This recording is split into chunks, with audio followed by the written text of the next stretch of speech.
I call them Kevin Hart and Cat Williams long arms. But they've looked out for everybody. Yeah, like we was talking about earlier, Cat Williams has always looked out for us. I love Cat, that's my guy. A lot of the stuff Cat was saying was true, and it was his truth, but why use that? Why continue to dog your brothers? If you got an out with a brother, pull him to the side, go sit down with him somewhere. You know, Negroes talk so much trash when somebody white does something to us, but we don't even look out for each other. No. Comedians' life is dark. You see all that shit on stage, that running around, that laughing, that talking shit, cut them lights off and watch that crowd go home. You gotta be by yourself. You might be going through a divorce. You might be going through a breakup. You might be going through some hurt, some illness, you know what I'm saying? And then you still gotta get on stage and make this laugh who don't even know you. You don't know them. I just wanted to be better than my dad. Yeah. My dad was a deadbeat. My dad held me in his hands at birth for 36 seconds, my mom said. And he disappeared the rest of my life. So I wanted to be better than him. So I was going to hold my son for 38 seconds, you know what I'm saying?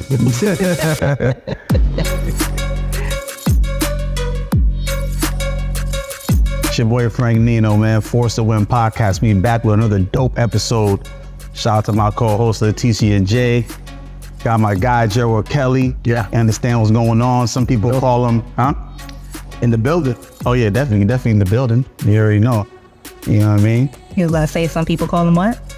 Oh, some people call him the LeVar Ball of the comedy industry, or maybe the Joe Jackson. You know what I'm saying? But yeah, we here, man. I'm here with my guy, man. A lot of big accomplishments on deck. A lot of forcing the win going on out here, man, you know? A lot of stories. A lot of stories, man, you know what I mean? Whole story at that. So I'd like to take it back, especially since you're a comedian, right? Yeah. So we usually do artists. So I want to take it back to how long you've been doing comedy and when did you start? Wow, been doing comedy. Been doing comedy for 31 years. 31 years? Yeah, 31 years. And what made you start? Was you like always a class clown? Like Always the funniest dude in the hood, funniest dude in the neighborhood. What is that? I grew up in the Bronx, Harlem in the Bronx. I went to elementary school, pre-K to like 4th grade in Harlem, then went to rest of school in the Bronx. And my mom moved to the Bronx from Harlem. You remember hand-me-downs? My mother used to get clothes from other parents, other people in the neighborhood for me to wear.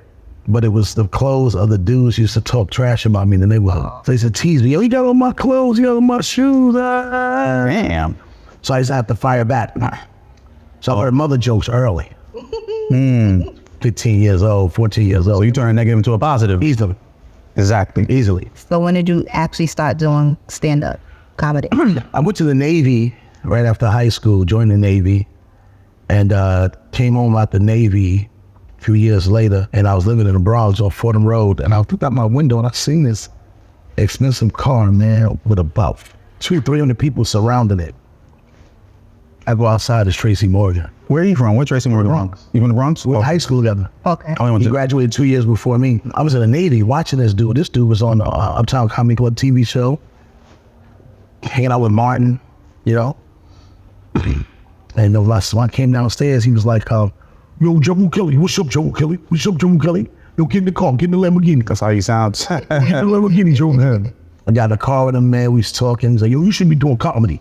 You was a funny Negro, you should be doing comedy. So he took me to the Uptown Comedy Club in Harlem, and 8 months later, I was on Def Comedy Jam. Oh, wow. Yeah. And what age is this? What age I was? I don't remember. What, 31 years? I was like 22, 23, coming out the Navy, 23, 20, somewhere in that range. My oldest son was like 1 year old. And started doing stand-up. So was that some of the motivation, having your son at 1 year old? Because I see how you referred back to your son as you was thinking about how long you were doing comedy for. Was that something like a little kick in the ass? Like, yeah, you know what? I gotta get the fuck up and I gotta force this win, man. I just wanted to be better than my dad. Yeah. My dad was a deadbeat. My dad held me in his hands at birth for 36 seconds, my mom said. Only a black woman would count. You know what I'm saying? She can count at 36 seconds. And he disappeared the rest of my life. So I wanted to be better than him. So I was gonna hold my son for 38 seconds, you know what I'm saying? But yeah, so I just wanted to be there for my son, man. Wanted to be there for my little son. And I was working a job. I got fired at a job. What job was this? I used to work at a place called 34th Street Partnership on 34th Street in the city, Manhattan, downtown. Security. Only job I ever could get was a security job. Coming out the Navy, all I could do was get a security job. Why is that? I don't know. I tried everything. Couldn't do nothing but get security jobs, man. You had that security guard look? I had a security guard look, I guess. And, you know, back then, $12 an hour. It was a lot. It was a lot, man. Yeah. About 30-something years ago. So I got fired from security. I vowed that was it. I'm never getting fired from for another job again in my life. Never. Never. I'm like, I'm not working for nobody no more. I'm gonna write these jokes. I went and got some unemployment checks. Started writing material.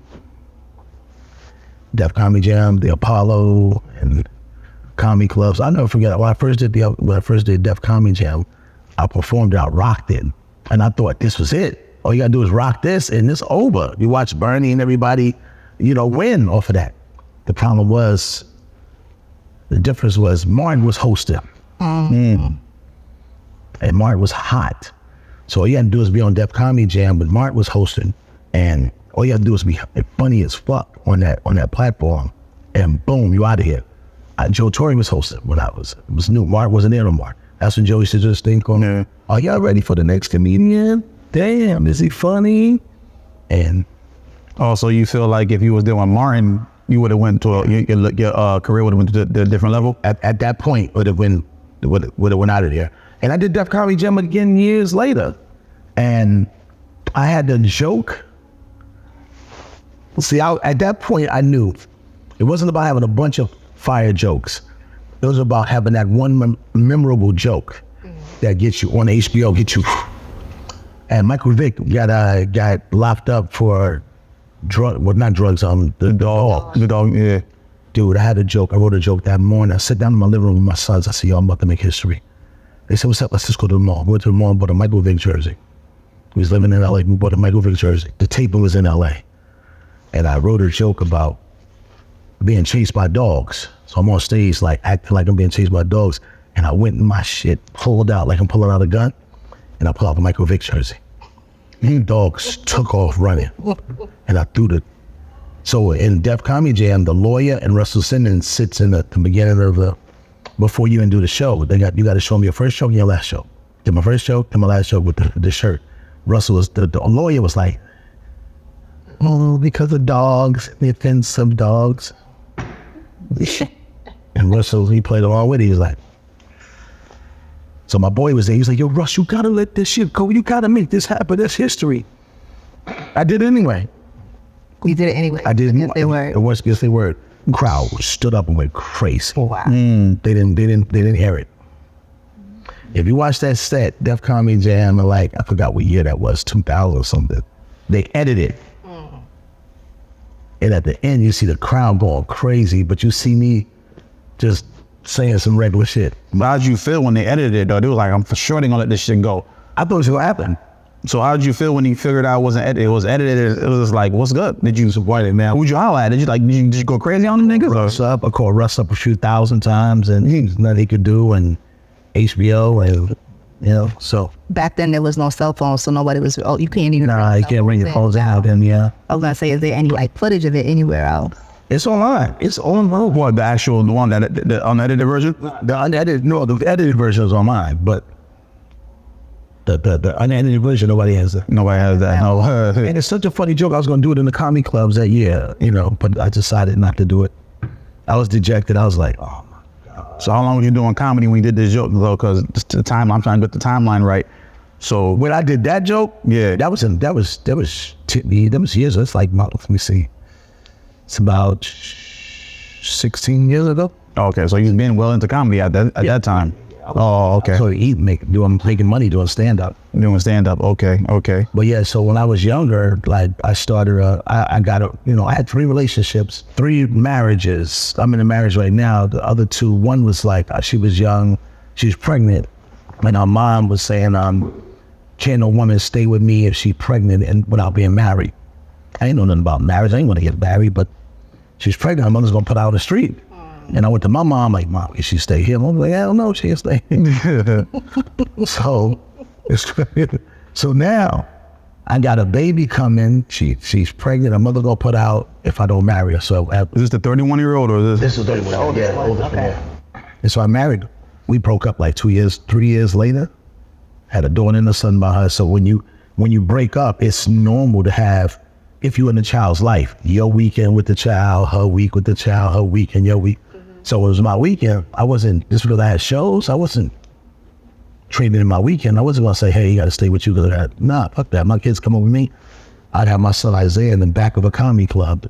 Chris Tucker, D.L. Hughley, Dave Chappelle, everybody, all the comics who was rolling around, Bernie, everybody's rolling. They would keep an eye on him.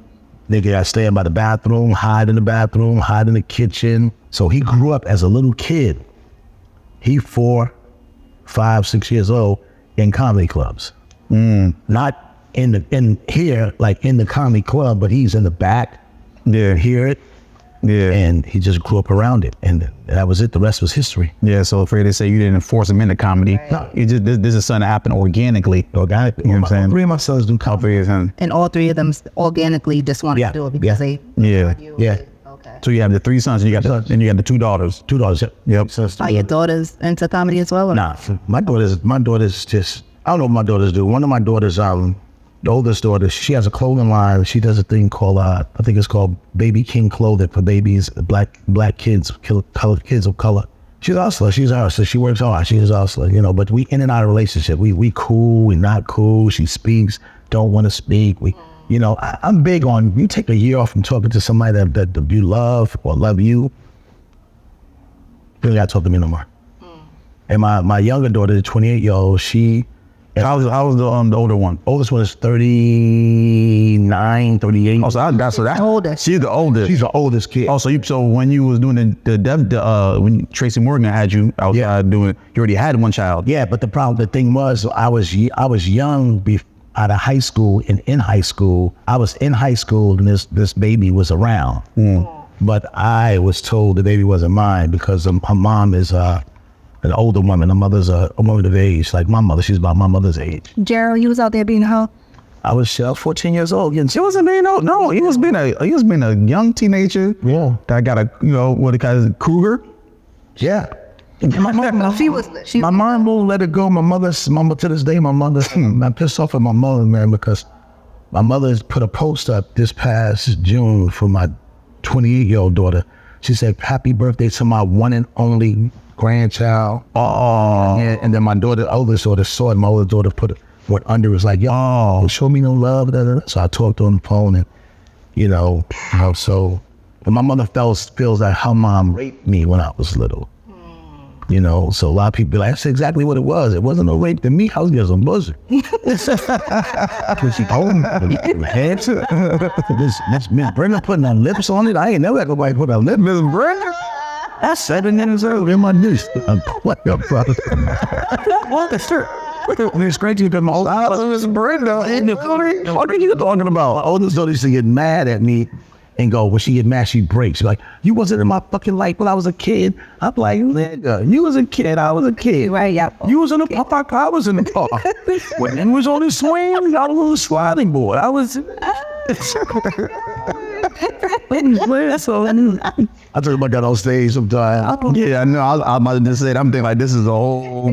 But me and her, we're closer than me and the one that I was there when she was born to help cut the cord, taught this Negro how to walk, talk, eat, shit. That's 28-year-old. Okay. That one is, she went 3 years without talking to me, and then, boom, we talked, and she was going through something in LA, and I was living in Atlanta, and I said, drop everything. You're not working there no more at that job. I'm flying you in Atlanta to come stay with us. Bought her to Atlanta, moved with me and my wife and my other children, and my stepchildren. That's another story. But This is your current wife now? With the stepchildren? Yeah. Okay. Mm-hmm. That's the one I got the amazing 10-year-old son from. Okay. So she came to Atlanta to stay with us. And she saw how I was as a father with my stepkids and my wife and my family. And she wrote a book. Daddy, I had you wrong. I misunderstood. I'm so sorry. You're amazing. Because I never knew what her problem was. You don't know what the people's problem is till they tell you. And then I watched her just transform again while she was down there. The first 2 days living in Atlanta with me, she went to work. She got a job. Like that 2 days later, she got a job I got her a job at working at one of the LA Fitnesses. Day 2, she drives to my crib. Somebody's driving her home to my crib. Some strange dude she just met, she hanging out with. I was like, yo, all right, bro, get out of here, drive off. First of all, you know where I live, nigga. You know what I'm saying? Yeah, well, that's my daughter, that's my baby girl. My baby girl, why you just meeting somebody, you know what I'm saying? She went back to LA and yada, yada, yada, yada, you know. I don't know, I got short patience, man. People be like, well, that's your kid, you gotta always love them. Yeah, but man, when you could go 3 birthdays without calling your dad. Right. Us as parents, are we supposed to take the L and just, you know, bite the bullet and be like, you know what, I brought her or this child into the universe, and I might have to just swallow my pride for the most part because I'm the parent, and, you know, and call or you just be like, you know, I don't know, I'm a new parent, so, you know, I'm still learning as I go, you know what I'm saying? So I don't have these problems right now. I think that, and I don't. I just think that when they're grown and they're grown and they treat you a certain way, or they have a feeling of something was been done to them, and they can't sit down with you and express it and talk to you about it, you know, and they continue to hurt you or disrespect you or da da da da. I have no patience. My patience is very short for people, period. I got stepchildren who I've done more with and more love with because of the absence of my, you know what I'm saying? It's just like me and my mom are cool. That's my mom. Always been my mom. But I got 4 other Mama Kings and Mama Cheryl and Mama Shannon and that treat me like here. Mm-hmm. As opposed to your biologicals that treat you like, you know what I'm saying? That's what I'm saying. I'll be telling people all the time. I just came back off tour. I've been on tour for the last 4 weeks. And I was telling people after the show, niggas lined up to buy my t-shirts, and I do the homeless stuff with homeless people. Me and my little 10-year-old was out in Memphis recently, and the people was lined up going, thank you so much. I was going through so much and you made me laugh. Oh my God. This white woman walked up to me. She said, I was thinking about suicide. This is how heavy it is, bro. You're an entertainer, you're a comedian, you take on a lot. I thought about suicide. I just wanted to come out to see if I could laugh. And people don't understand, and I had to tell people this weekend, I've been through some stuff. I go through some things. A comedian's life is dark. You think all that goes for all comedians? All comedians. You think all comedians? All comedians. And you talk, because you deal with a lot of comedians, you probably have off the record talks with a whole bunch of different comedians. You see all that shit on stage, that running around, that laughing, that talking shit, you know, da, da, da, da. That's their therapy. Cut them lights off and watch that crowd go home. It's all dark. Back to life, back to reality. You got to go back home. You got to be by yourself. You might be going through a divorce. You might be going through a breakup, might be going through some hurt, some illness, you know what I'm saying? And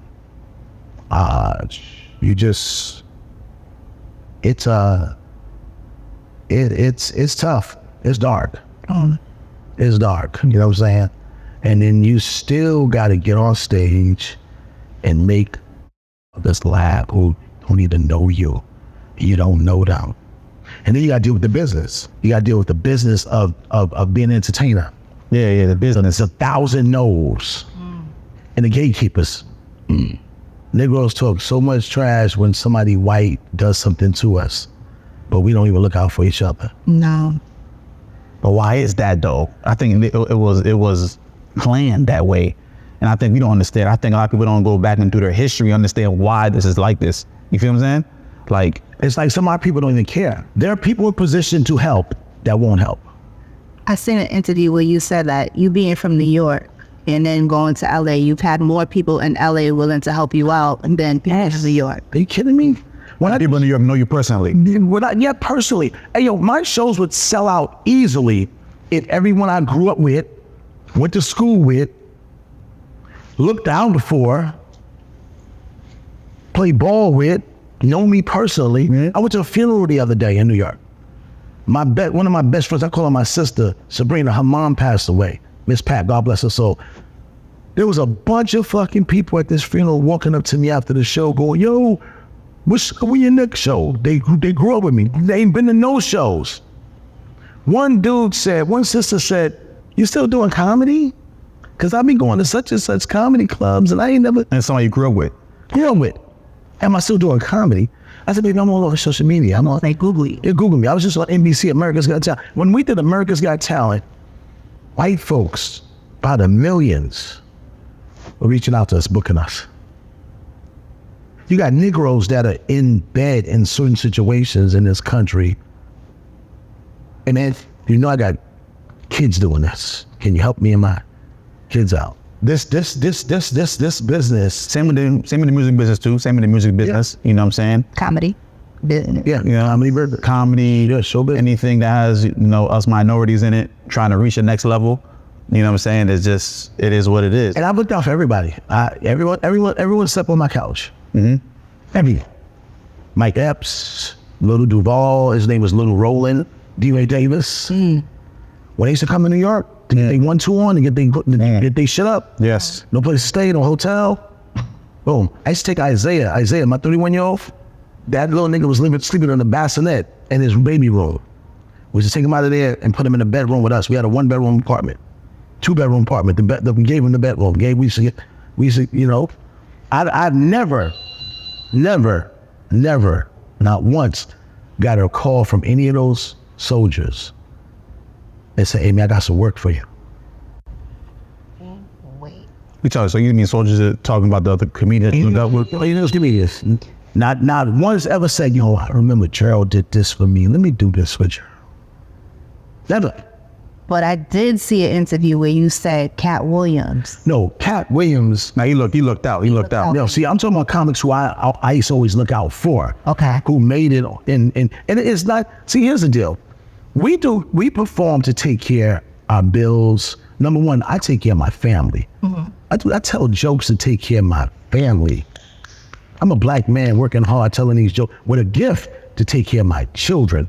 I taught my children how to do comedy, not the gifts of comedy. God gave them that. My kid's a beast on stage. Mm. My oldest son's working all over the world. My oldest son is performing in venues that told me no for 25 years. Told me no. You got to call these folks up in Juke and Jock. Hey, to God be the glory. How you doing, man? This is comedian Gerald Kelly. Huh? Oh, you got nothing available? Okay, cool. Hey, what's happening? It's comedian Gerald Kelly, man. I'm trying to get in the comedy club for the weekend. Okay. I just called a black comedian in Seattle, and I called him up because he had a comedy club up there.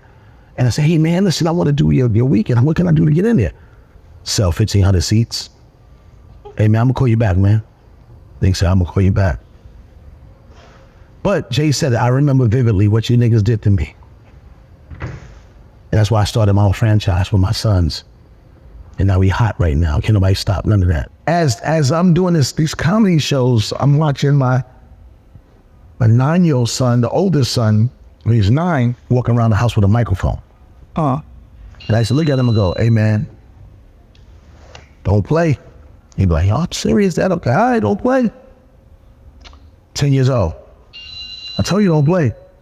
Got him out of town with me everywhere. This is Isaiah's home. Isaiah got him out of town with me everywhere. Did the Apollo. At 10 years old, did the Steve Harvey, the Apollo show. Willie Russell Wilson crushed the Apollo. At 10 years old. At 10 years old, stood him up. He did a joke about, remember R. Kelly, Mr. Biggs kept having them songs? Yeah. Mr. B. How you doing, Mr. B? Right, so, yep. And he said, why Mr. Biggs continue these women that's cheating on him? No, he said, and I'm tired of R. Kelly and Mr. Biggs. Mr. Biggs gonna be like, how you know my name, son? I said, man, it's the 5th video. And why Mr. Biggs keep getting these women that's cheating on him? Maybe he's not really Mr. Biggs. The place stood up. Stood up. Yo, I tell you, I never knew this was possible. He said it's at 10 years old. 10 years old, I never knew this was possible. I never knew your deodorant can dry off you. That's how much I was going crazy. My deodorant was gone. I had no, I was like, I knew I put deodorant on this morning. I was gone. I was like, I lost it. I was in the balcony. He kept looking up like that at me in the balcony when he was doing this joke. So I was like, don't look at me. He killed it. Damn, that feeling must be amazing, man. Watching your son go crazy like that. At 10 years old on the Apollo stage? Apollo stage. We are shit. That's crazy. My youngest son now, my 10-year-old now, just got 5 standing ovations in Tennessee last week. Stood him up. Wow. Killing it. My grandmother hid all the snacks for me. So I hid her teeth. If I don't eat, you don't eat. Oh, fuck, yeah, fuck them up. How's it going? And That's crazy. Why is my mommy so angry at the end of the month? Why is she so miserable? So I asked my dad, he said, she's on her period. I said, period? Why would a dot at the end of a sentence make you upset all the time? Man, please, mostly. And this is at 9, 10 years old. This is just a little Hunter Kelly. That's Hunter.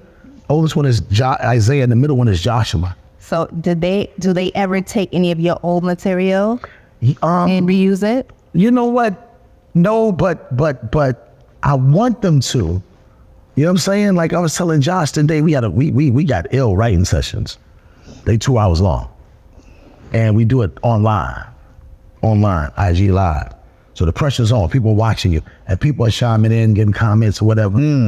Damn, what exercise that is, huh? Yeah, and I was telling Josh that I want to give him some of our classic stuff. You know, he's 18 now. And because I wrote Josh stuff, and Hunter's a genius. Hunter's just, ain't never seen nothing like him, the 10-year-old. He writes his own shit. He writes his own shit. He writes. How long have you been writing his own shit for? For like the last 6 months. He writing his own stuff. And he's coming up with genius stuff. He's just, I'm like, wow. He trained his brain to, he's early. He's catching, he trained his brain to be, you know. I was going to say, and he's homeschooled too. Yeah. Was it because he's around a lot of adults? So he's just. Well, he's understanding because like when I was watching the Breakfast Club interview, you talking about Isaiah's mom giving head all type in front of the young one. You feel me? So I'm like, this kid is absorbing everything. You ain't hiding, you ain't sugarcoating shit. The funny. You know what I'm saying? And at that time, he was like, what, 5 or? 5 years old. You know what I'm saying? So I was like, oh shit. The funny thing about it is the next time we did the breakfast, because I said that Joshua's mother head was trash. Right? So some Breakfast Club, Joshua's mother dropped him off at the Breakfast Club downstairs with me, and she said, and this time, put some respect on my head. You know how much head you cost me last time disrespecting my head, gang? That shit was funny. On national motherfucking syndicated radio. That shit is crazy. You know what I'm saying? Wow. That's crazy. Yeah, that's wild. So now it's Joshua, and it's funny. This is the dopest. I put a post on my Facebook page Monday night. I said tonight was the greatest night ever. We got back from Chuckles, Memphis. We landed in New York. I made a promise to this comedian named Imagine. He has a Monday night Havana Cafe on Throsley, East Tremont, the Bronx. I said, we're gonna come through. I said, me and Hunter gonna come through. I said, I got a surprise for you. I bought Joshua. That was a surprise, right? It was me, Joshua, and Hunter. That was a surprise. Man, Josh was on stage, and this is how important a mom is. His mother stayed. She's supposed to leave. She stayed and she's watching him. Joshua got busy with his mommy there, man. I was like, I looked at his mother. We both damn near had tears in our eyes. I was like, see, I told you, it's always just me with my boys on the tour, on the road and all this shit. You know what I'm saying? When the mom's there, that's the extra, that's the extra oomph. It's different. Ain't nothing. Dads are major important and nothing like a mom, no. Yeah, the mom's the nurturer. That's mommy there. The nurturer is in the building. Yeah. We know the disciplinarian is in the building. The one who taught you this shit is in the game, in the business. But when mommy showed up, he got busy. You could tell, and my wife wasn't there, but Joshua's mother was there. So you could tell my wife's little son, he was in a different zone because Sheree and Joshua's mother loves on him the same way. You know what I'm saying? So there's no cold in the eye. Clothes was said, dudes older, but their dad's like, go get him, bro. Go up there with cold in the eye, whatever. But he was just loose. And Josh was on stage killing it. She was like, go get him, baby. Our 18-year-old son. And then when Hunter got up there, Hunter went on second. He was killing it. She yelled out, get him, Hunter, get him, baby, get him. You could tell. And then Hunter, something happened. Hunter was on stage. He looked, he started yes. Then he got busy. I don't know what that was until after I looked. Guess who fucking surprised us? Yeah. Isaiah, Oh. the oldest son. We didn't even know he was, we didn't even know he was gonna be there. He popped up to come surprise us. Then I went on after that and I was killing it.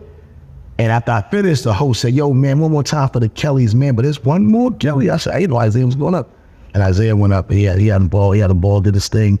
And we all talked afterwards, he hugged, and we was like, yo, man, great job, guys, great job. But I'm gonna see their big brother, you know what I'm saying? Yeah. Because they with their dad on the tour all the time.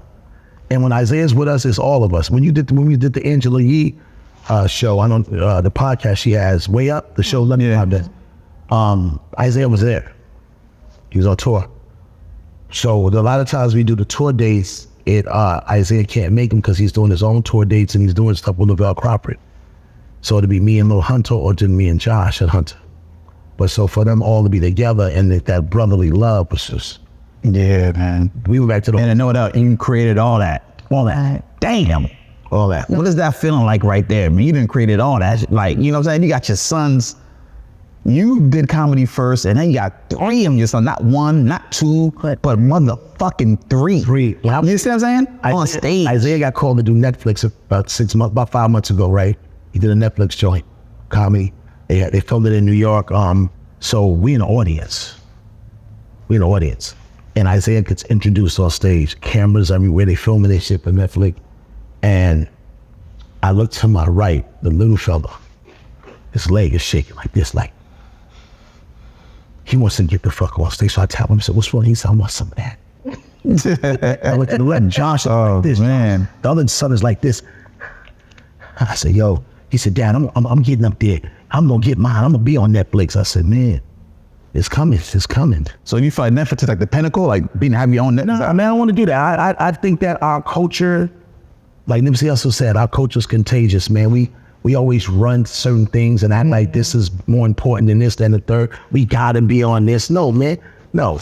Whatever you put your shit on the platform, you could create your own platform. You could put it somewhere else. You could do what you want to do. You could do anything. What we doing on this platform, you know what I'm saying? You could do anything you want to do. You know what I'm saying? You don't need Netflix. I just mentioned Netflix because that's what he was on. Right. But I never did. I was watching an interview recently. Tony Rock, who is my little son, the 10-year-old's favorite comedian, is Tony Rock. Tony Rock and a comedian in New York named Smokey. Smokey and Tony Rock is my 10-year-old's favorite comedian. And Tony Rock is Chris Rock's brother. Mm-hmm. And Tony Rock said Netflix told him no 3-4 times to a special. This is a rock. But Tony's such a G, he didn't even go to them and say, yo, he could have called Chris and say, yo, I need you to do it. That's never been done. Tony financed his own shit. And now it's doing well, about to come out, it's gonna be crazy. And he's getting ready to finance another one. He said it today on Angela Yee, I was watching earlier, he said, young comics and even veterans, take your own money, invest in yourself. Mm-hmm. Yeah. Put you know what I'm saying? You're your own stock, investing into your own stock. That's it. You know what I'm saying? I know I was watching the joint where, you got a little altercation with Tony Rock, and that's your son's, one of the favorites, you know. It's crazy because Bill Bellamy had Tony on the show, and Bill Bellamy brought that up about me and Tony had a fight. And you got to be careful when you run your mouth about negative shit. That's nigga shit. I'm still pissed off with Bill about doing that because my little 10-year-old son loves Tony Rock. Mm-hmm. And he found out on the internet that Tony and his dad had a fight. This shit was 20 years ago. Yeah.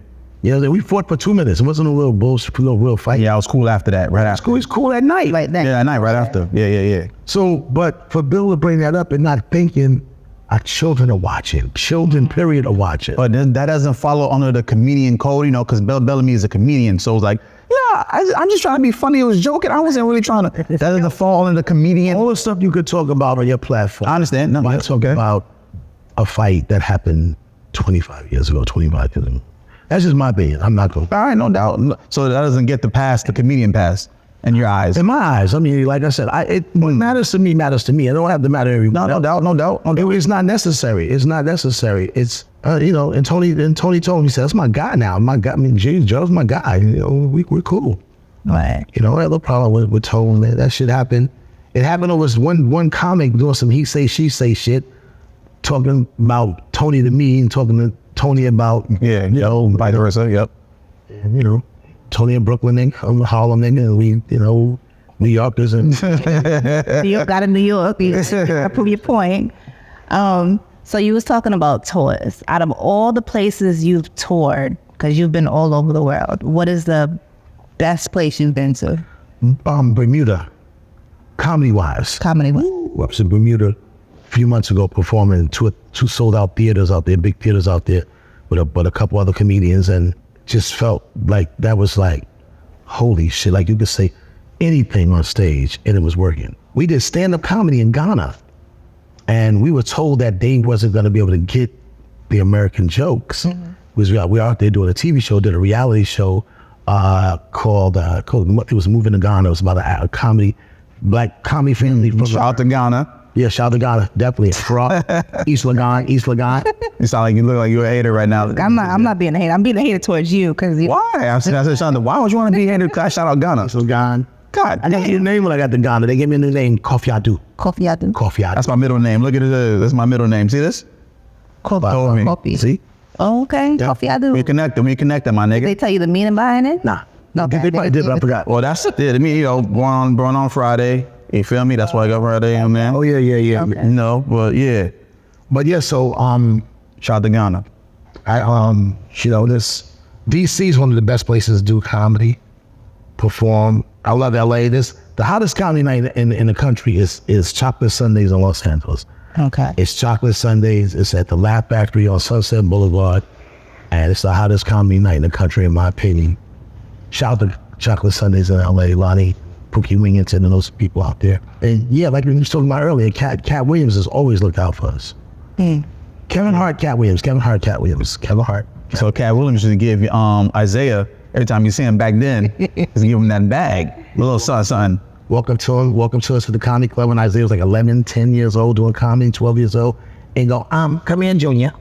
That's how you sound. Way to rock the mic like you would. I know how you tore it up, nigga, because just to see the faces of the grown comedians hating on you while you're on stage.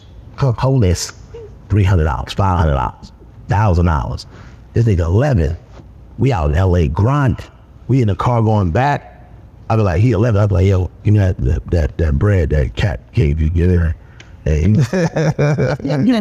nah, keep on it. 11 years old with $100. He rich. I'm rich. I would go pay bills and all kinds of shit. Got the hustle. We got the hustle. I get it. You put him in a lane that's gonna feed him for the rest of his damn life. You saying instead of giving him the fish, you taught him how to fish. How to fish. You teach him. You feel me? Yeah, he gonna live forever. And God bless you. You did that. And that accomplishment right there has to be world renowned. It has to be known. You feel what I'm saying? Like it's amazing what you did, man. You know what I'm saying? Flowers right now for you. I appreciate you, man. You feel me? I call Kevin Hart and Cat Williams long arms. They've looked out for everybody. Everybody. So speaking of looking out for everybody, Yeah. so let's shit. Oh, before you do that, I just want to know, you watched the interview with Kevin. My bad. Oh, Yeah, Cat Williams. Cat Williams. Yeah, the last one you did. Shannon Sharp. Yeah. What was your thoughts on that? I love Cat. That's my guy. Love him to pieces. Yeah, he's been beefing with Kevin for years, and I don't know why, because I love Kevin and Cat. So I did an interview on Sway in the morning, and I talked about Kevin and Cat both looked out for my family for years. And then I talked to Cat one day. He was like, I heard you giving all that love to Kevin. I said, nigga, I gave you love too, nigga. What's up? I didn't hear that part. I'm like, how the fuck you didn't listen to the whole interview? no, just like Somebody sent you a clip of just me giving Kevin Hart love. But I just thought that a lot of the stuff Cat was saying was true. You know what I'm saying? And it was his truth. But why use that? Why continue to dog your brothers? If you got an out with a brother, pull him to the side, go sit down with him somewhere, because you can fuck up somebody's money by talking bad about them on a national platform. You talk bad about somebody on a national platform, people piggyback. This People are sheeps. people, they are. And this business we in, if I talked to a promoter today, man, my guy, shout to my guy Harry Hall in DC, is doing big things. We got about to do some business together. And he said to me, when we first started doing business about 8 months ago, he says, man, a couple people said, don't fuck with me. For him not to fuck with me. You know, Gerald Kelly, da, da, da, da, da, da. So the day we was talking, he said, man, like 10 people, man, said to me, Harry, don't fuck with Gerald Kelly. 10? Yeah, that's what he said, about 10, yeah. Shit. Yeah, in this industry. And he said, he looked them in the face and said, I don't give a fuck what you say. I love that man. Gerald Kelly's a real dude. Gerald Kelly does stuff for the homeless. He takes care of his children. His children is on fire. He got beasts. He's a fucking beast with that microphone, you know? And I'll say this. Me and Cat Williams, like this. Me and Kevin Hart, like this. When the great late Bernie Mac was alive, like this. You feel me? Cedric, me and Cedric Entertainer, I can call Ced right now. He'll pick up. I called Bruce this morning. Bruce picked up, called me back about trying to get Bruce to let's go bring Bruce down here. Tiffany Haddish. I'll show you my phones. Tip hit me. I believe me. You got to put it down to me. Tip, You've been outside forcing the wind. Tip put me on some game. Tip sent me some shit on how to make some money, how to make money other than comedy for comedians. And y'all gonna bug out when you see this shit. This is it internet problem in here? Yeah, there's internet. Yeah, we were just saying that. He said you can make 15 to $50,000 a month selling your bowel movement. Lord Jesus, what did you just say? See, white folks know about this shit. White folks listen to everything. Yeah. How about that? Yeah. You can sell your shit. You can sell your fart. You can sell and make Fart. That's air. you can make You can put it in a jar and send it to somebody. Your farts? She sent me the link. She sent me the breakdown. She sent me everything. And I'm like, yo. There's a white girl, yes. I'm like, yo, I haven't done it. But we shit in the toilet and flush it, it's gone. If I can bag my shit up and make $20,000, you know what I mean? Niggas live in my house, and you know how much shit there? $20,000. You know what I'm saying? So Google it. There's a white girl that's Every city has a place where they keep all the shit at. Want the people just go there and just make a deal and grab all the shit.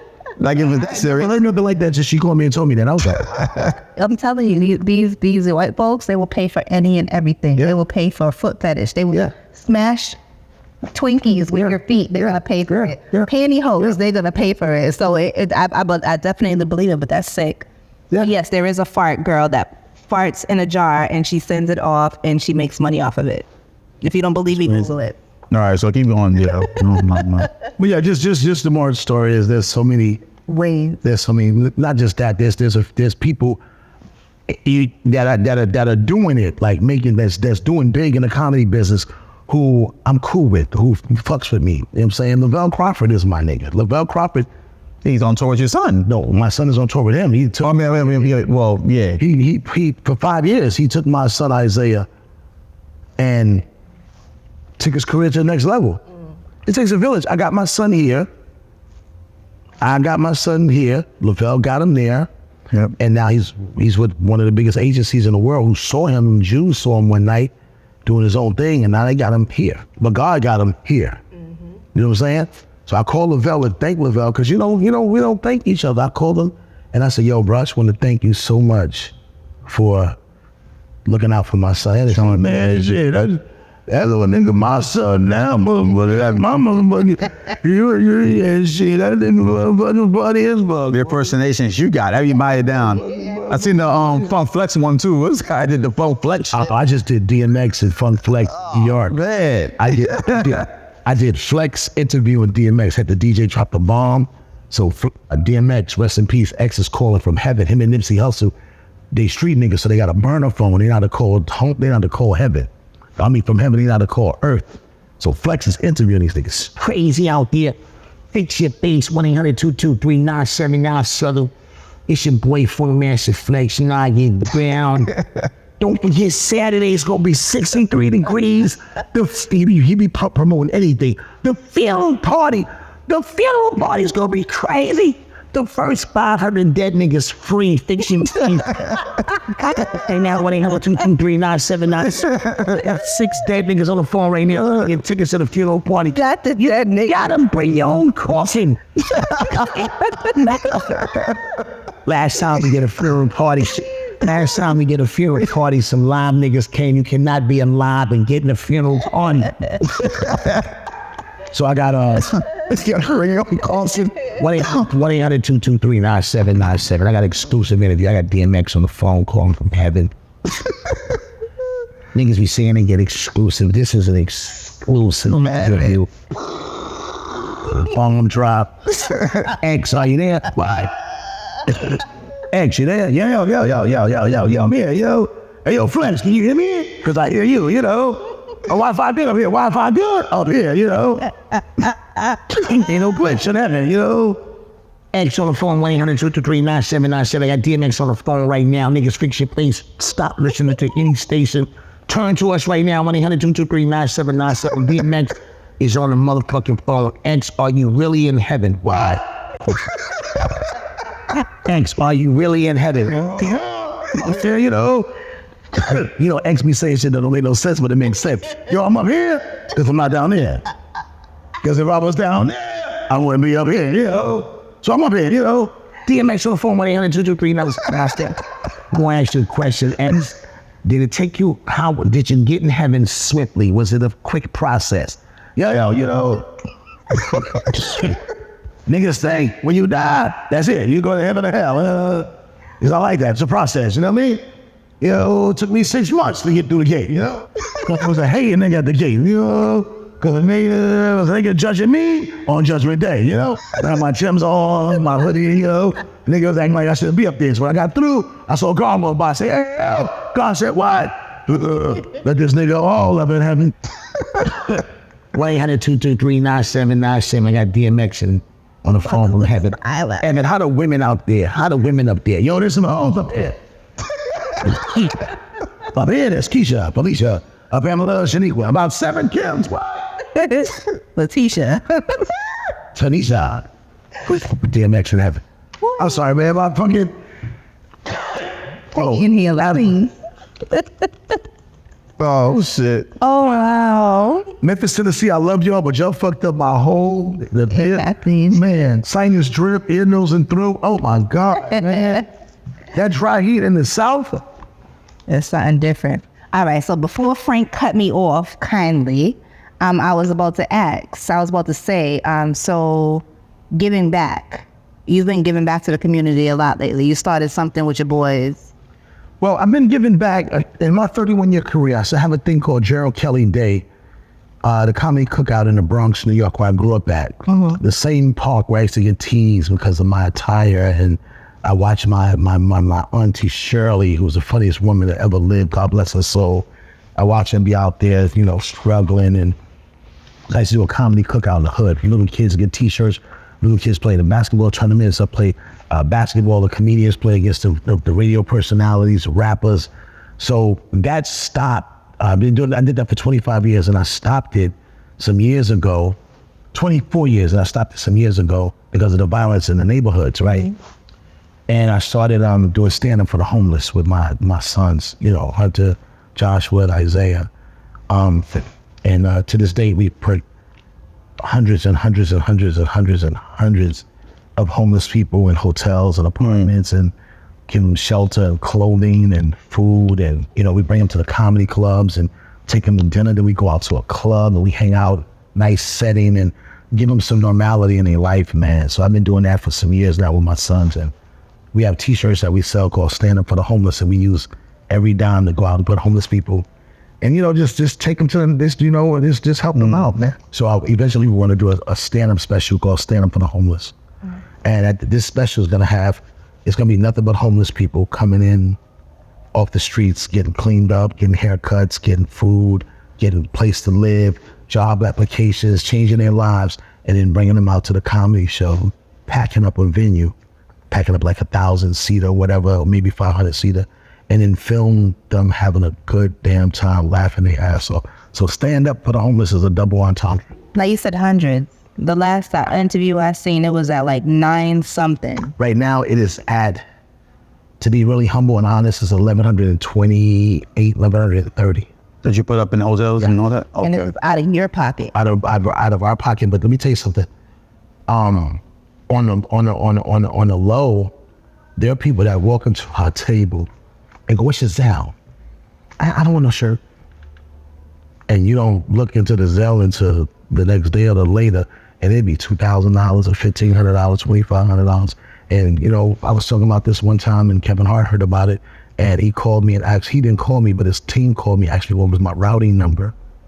Well, like, man, sent me, pow. You know what I'm saying? Sent me some real bread. I didn't give all that to the homeless. I gave the homeless half of that. Use the other half. Paid the bill. I was like, shit, we gonna keep it on. You keep it up. You cut me to the 100. It's too much to get to the homeless. You know what I'm saying? But yeah. So you know, and then a lot of times in the years of doing this, when you place a homeless person, or 2 or 3 or 4 or 5 at a hotel, the general managers find out about it. And they'll call me. They've called me several times. Just recently in Philly, they called me and go, hey, I know you got 3 people here for 3 nights. We're gonna give them 2 weeks free. Take your card off file. We're gonna give them free food. I was just sitting in Philly, Delaware with a homeless guy. We found him under the bridge. Me and my 10-year-old son found him under the bridge and took him to the mall. Got him some new clothes. Brought him to the comedy club. He was sitting there like this, in the comedy club like this, the comedy show. And I said, what's wrong, man? He said, I'm nervous. I don't know these people. And my little 10-year-old says, we don't know them either. We nervous too. He goes, you don't know these people? Well, I mean, we entertainers. We got to perform for them. So got him something to eat, some real food. And then when the show started, I did my set and I brought him on stage. And a guy yelled out, yo, I'll cut his hair right now. I'm one of the top barbers in Philly. My shit is in the trunk, G. Brought him, went and got his stuff. I'm on stage talking, having a good time doing my jokes. And they cutting his hair right there. The whole transformation. Somebody said, hey man, I got an apartment complex, man. Me and my sister run it, man. We got a studio apartment for him for 6 months, rent free. What's good? Let's talk. And then me and you was talking because somebody on my page today, because we was in Harlem the other day. Not Harlem, we was on 34th Street Penn Station taking the Amtrak on Tuesday. And I saw a sister, I saw this black woman, black queen, and she was sitting on the ground, homeless, struggling. Mm-hmm. And me and my sons approached her, and she told us what it was. And I put the camera on her. I asked her, but she said yes. And I put the camera on her. And because I don't always put the camera on her, but I put the camera on her, because I'm like, man, we got a train to catch. We want to help her now. And if I get, all it takes is 1 or 2 people on my page, my social media to go, nigga, what's good? I got her. You know what I'm saying? So we prayed with her. I think Hunter, my little 10-year-old, gave her $50. And when we saw her face when he gave her the $50, she was like, that's when I knew it was nothing but God that had us there with her. It wasn't about nothing else she was gonna do with that money and nothing. She just was like so thankful. So, and the lady made a comment about putting it on social media. She was like, people put the cameras on, da, da, da, da. I was ready to go off on her. And my middle son, Joshua, said, Dad, don't say nothing. Just block her, get off your page. You know what I'm saying? So that's what we did. But what they didn't see on my page, on my IG and my Facebook page, was one of my buddies in New York recalled him before we got on the Amtrak. And watch how God works. Amtrak was 48 minutes late. It was delayed, 48 minutes. Went back upstairs, told her that one of my buddies was coming to get her. Went on FaceTime with him, showed the address where she was sitting and standing. He came and got her. The Yankee Stadium Hilton Hotel in the Bronx by Yankee Stadium. Got her 5 nights. Free breakfast, lunch, and dinner. And he gave her $300 for herself to spend. And she's in the hotel now. Amazing. So what do you say to the people who hit you up, act like, you're putting the camera in only people's face to be like, oh, no, Gerald Kelly is doing this for clout. He's just helping, you know what I'm saying? Like, I'm sure there's people like that. First of all, aren't people like that? Yeah, they are. And it's not a lot of people, but the ones that do have something to say, I tell them in a minute, I don't need no clout. I got a couple Comedy Centrals, HBOs, BET, Showtimes, NBCs, and 5, 6 movies, television show coming out. I work all over the world. I don't need no clout. I'm one of the funniest cats in the game. And my son's a beast, and they doing big things. So what clout do we need? Right. Clout is when you do it 1 or 5 times, but to do it 1,000 and something times, 1,100 times, We used to LA. That's your heart. We was in LA, went to Skid Row, man. There's homeless people all over LA. And I just got so sick. And my baby was with me. And the little one starts crying when he sees him. And I said, man, we'll be right back. We went to the Popeyes chicken spot to get a whole bunch of chicken. And we got out of the truck that was the guy that was driving us. We got out of the truck to go to the tent. They were sleeping in the tent. And we saw little little black kids with their mommy in a tent, homeless. And the mommy came out. We was gonna give her the food, and I was getting ready to give her the food, and she looked at me and she said, "Get away from me! You won't rape me! I'm tired of them trying to rape me." I said, "People are raping Homeless. That's sad. So I backed off, and my baby, my 10-year-old, he took the food, and she was receptive to him. I was away. I was backed off. She was scared of a man, and they ate. And she had some babies out there like that. God.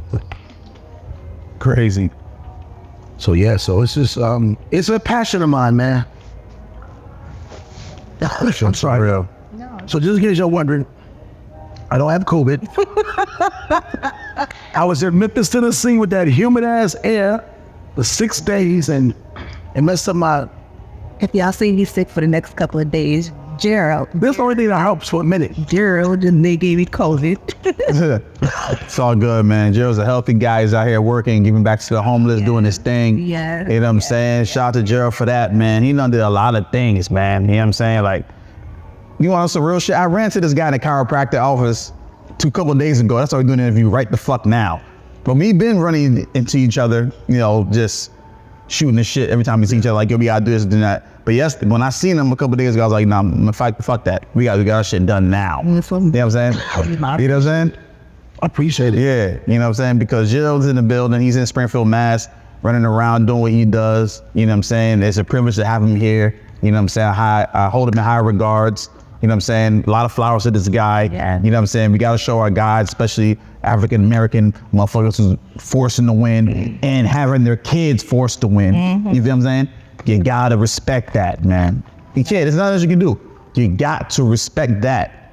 You know what I mean? And this is why he's here now. And I appreciate you, my guy. Definitely appreciate You know what I'm saying? Appreciate y'all.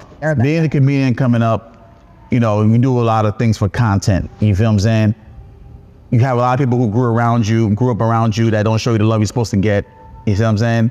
So, my motto is, especially being in the comedian industry, music industry, anything that you're trying to pursue, your passion in life, people around you are not going to support you like you think they're supposed to support you. It's biblical. It's like biblical. Promise. So my thing is, it's not earned in his own time. Get your content in front of strangers. Strangers are gonna support you before the people around you, your family, immediate family, your immediate friends and your immediate associates are not gonna support you. They're gonna scroll past your progress and just be like, fuck you, whatever. You know what I'm saying?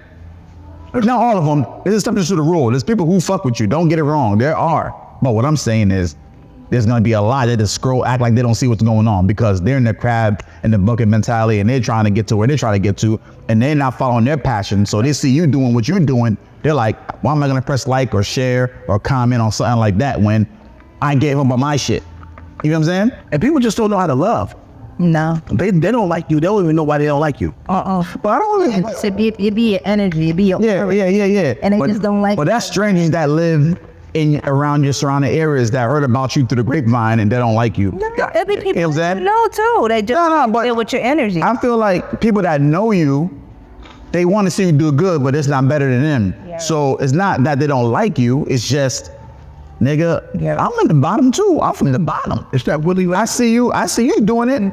I need to do it too. So it's hard for them to press that like or that comment or share or just, you know what I'm saying? A lot of people will see you when the camera's not on, no social media, and say, yo, I see you doing your thing, man. Like you said, you know what I'm saying? And never do nothing to even show you that they fuck with you. They see you in person and tell you that. Behind the closed doors and all that. I went to a show at Lemony Live, upstate New York, last year. Shout out to my man Capone, comedian Capone. And I went there to hang out. I was hanging out because I was going through the separation of the almost potential divorce of my wife. And I was running to these stages because it was therapy. The stage is therapy. I took like a $70 Uber from where I was at in Manhattan to upstate to Levity and back the whole weekend to do guest spots on his shows. And as I'm in the lobby after the show's over, when people noticing me, they didn't know I was on the show. I'm doing 10 minutes, just tearing the place down, 10 minutes. Here's some people, 2 sisters came out that are great friends with my son's mother, my son and daughter's mother. They watched me in the beginning when I was grinding to do this shit, and they never came to the show. Never came to no show, but they was up there to see the homie. And I did a guest spot. So they came with me up the show and go, oh, I didn't even know you was gonna be here. But they don't, see, people don't get it. That support means everything to us. If you ever did this to me, nigga, we break bread, we hang out, we talk, we hug, we grew up, we're around each other. When I do my shows, I gotta send out 1 million text messages to motherfuckers who know me, who was there when I had my children. And my baby is 10.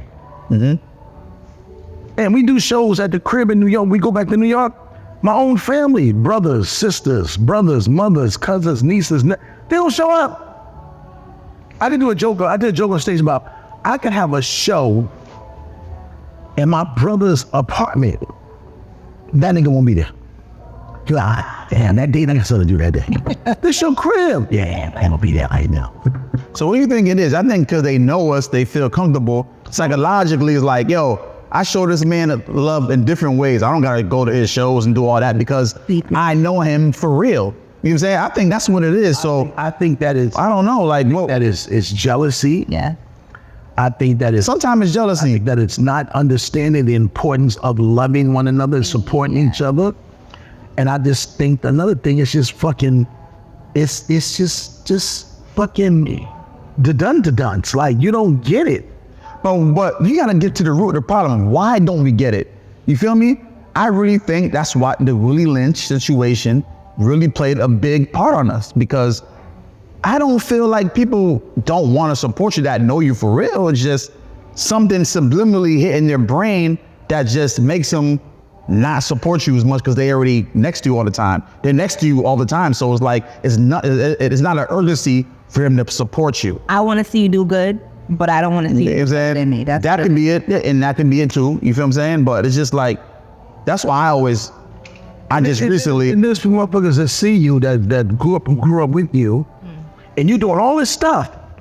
And they go, they had the nerve to ask me the other day, you still doing comedy? Bitch, I was just on NBC America's Got Talent with 22 million views. And you asking me if I still do comedy. You know goddamn well I do still comedy. Fuck you asking me for it. You see me. You know what I'm saying? You just want to score past my progress. I'm a gym trainer. I train niggas, man. You know what I'm saying? But I just tell people who's coming up to do their thing and following their passion, make sure you do something to get your content in front of strangers. Because these motherfuckers around here that are around your immediate circle or your associates or whatever you want to call it, they're not going to support you like that. So don't even set yourself up to be disappointed by that. But you know what? Those that matter. Because those others that don't support no more, it don't bother me no more. I'm like, it's cool. Because there's some people that do support me that come out a lot. Yeah. Memphis, this one. Are these strangers or are these people that you know? In Memphis, okay. All right. There's 6 shows in Memphis. We had 6 shows. This woman came to 3 shows and she bought 6, 7, 8 different people, 8 shows. Oh, she's like, you the funniest motherfucker I've ever seen. I gotta come back, gotta tell, you know? You mentioned it a couple of times, mental health in this industry.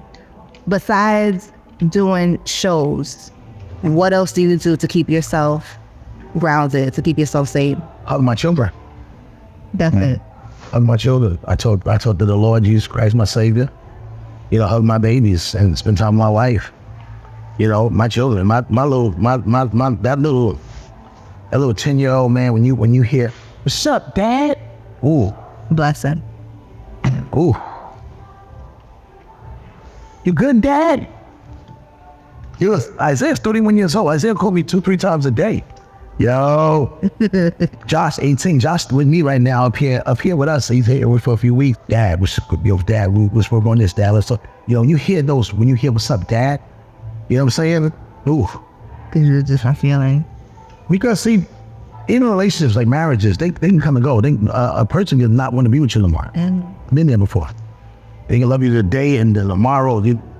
But the babies that really love you, when I watch my children on stage, that's all the gratification I need. I'm just like blown away. When I watch my babies on stage, ooh, and you know, it's the love is because when the little one goes, peace, my name is Hunter Kelly, y'all been great, and he walks off. People try to give him that. He walks right, straight past everybody trying to show him love to his daddy. I was on stage one night in San Diego, and it's the dopest shit ever. I'm on stage. He can tell, but everybody else can tell. I was stuck. With some jokes. I was babbling. But the jokes prior was so fucking funny, people still laughing. But now it's like, what's next? Comedians do this thing called crazy shit going on. You start saying crazy shit going on, it means you forget it. That little one walked on the stage, ran up on the stage and hugged me. Everybody was like, "Aww," but he whispered three jokes in my ear. Then I forgot. Damn, that's major. You said that you got. I forgot. It's my shit. I'm sorry, man. These allergies is killing me. No. It's okay. It's all good. It's all good. Frank, ask your last question. And my last question is, man, me and the Force to Win story, man. When you're back against the wall, you had to just be super Gerald and force that win, man. Come from that bottom and just like, you know what? I got to make this happen, man. Regardless of what's going on right now, I just got to come from the ashes and rise to be the Phoenix. What do I do? Yeah, like, well, give me a story when that happened, when you was back against the wall and you had to force that win. You know, this industry will bury you, will smash you. Mentally. When you know you're great at something and the monetary blessings don't match the greatness of the talent, and you still gotta hear no's. Yep. And you got motherfuckers who don't like you that won't put you on because they told you and your baby no. Y'all told me and my child no 15, 16 years ago. Well, I don't come from that cloth of going, oh, it's okay, we'll continue to work hard. I'm like, fuck you just told a black man and this child no. So when you go through that, of hearing so many no's, you got to ring up your sleeves, and you got to find other avenues to go around the no's. Those moments got dark, where you look up and you get a show, and you go a month with no shows, and you go, holy shit. And you have them nightmares, so I gotta get a real job again? And you shake it off, you go out, and you lower your standards. You're getting $10,000 a show, $5,000 a show. Now you gotta go to a show for $200-300. Cause guess what? My mindset is, should I go to the grocery store and get $300 worth of groceries taken from my family? People texting now. The sad thing about our culture is there's Negroes in our culture that know you're going through stuff. No, you can't. You're not gonna ask them for the $5,000 that you was getting on the 25 you was getting. They'll send you a text. Hey man, I got Wednesday and such and such. Man, I got 150 for you. Now as a man, do you turn down the 150? Because my mindset has always been for years. If I go do the 150 here, I'm gonna go run and go do another 150. And I'm gonna go down here and go do the 100. You feel me? That's $450 for the night. And I got some merchandise to sell. So that's $900 for the night. Then I could call the wife and go, hey babe, I'm about to go in the bank in the morning before I leave town and put this 9 in here and sell you this 9 to help pay this rent and pay these bills. But meanwhile, you look up and you got coworkers that can't fuck with you, and they getting $30,000. And you're not mad at what they're getting, but you're going, damn. You know what I'm saying? That's a pride situation. You gotta put that, sometimes you gotta tuck that to feed the family. The great D. Ray Davis is the greatest shit in the world to me one day. I called him to see if he could put me on a show. It was booked. I said, damn, cool. What you doing tonight? I said, I'm such nice. Damn. He said, oh, nigga, what's your Zelle? I said, nah, man, I don't want a handout, man. I want to some monkeys. What's your Zelle, nigga? He's all right, click, hung up. He got my Zelle for my son. Nigga sent me some real cash. It is what it is, man. It's Force of One podcast. It's your boy Frank Nino. TCJ in the building. And Gerald Kelly, one of the realest outside. I had the ball. All right. Next time I come back, no allergies. No allergies. Gerald motherfucking Kelly in the building. I got these so bad. Go ahead. Shout out to my guy Luke behind that camera. And we out of here. He's like, nigga, you can't get up.